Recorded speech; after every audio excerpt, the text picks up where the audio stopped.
with that impatience with which the sick man watches the step of his physician. Sir Kenneth, whose attendance seemed neither asked nor prohibited, felt himself, by the circumstances in which he stood, entitled to follow these high dignitaries, but, conscious of his inferior power and rank, remained aloof during the scene which took place.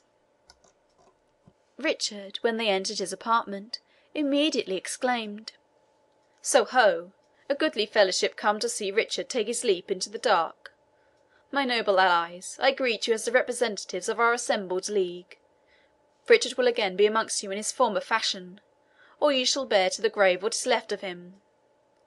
De Vaux, lives he or dies he, thou hast the thanks of thy prince.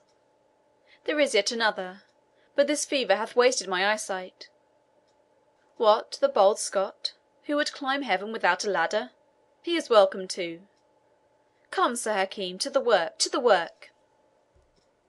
The physician, who had already informed himself of the various symptoms of the king's illness, now felt his pulse for a long time, and with deep attention, while all around stood silent and in breathless expectation.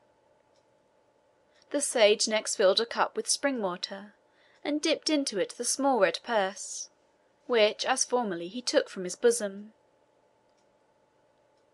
When he seemed to think it sufficiently medicated, he was about to offer it to the sovereign, who prevented him by saying, "Hold an instant. Thou hast felt my pulse. Let me lay my finger on thine. I, too, as becomes a good knight, know something of thine art."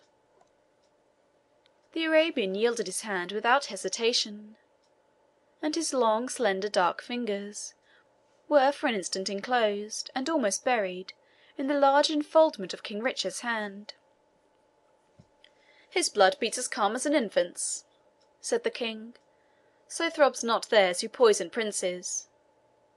De Vaux, whether we live or die, dismiss this Hakim with honour and safety.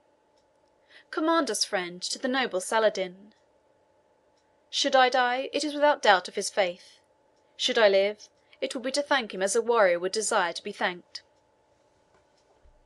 He then raised himself in bed, took the cup in his hand, and turning to the Marquis and the Grand Master, "Mark what I say, and let my royal brethren pledge me in Cyprus wine, to the immortal honour of the first Crusader who shall strike lance or sword on the gate of Jerusalem, and to the shame and eternal infamy of whomsoever shall turn back from the plough on which he hath laid his hand."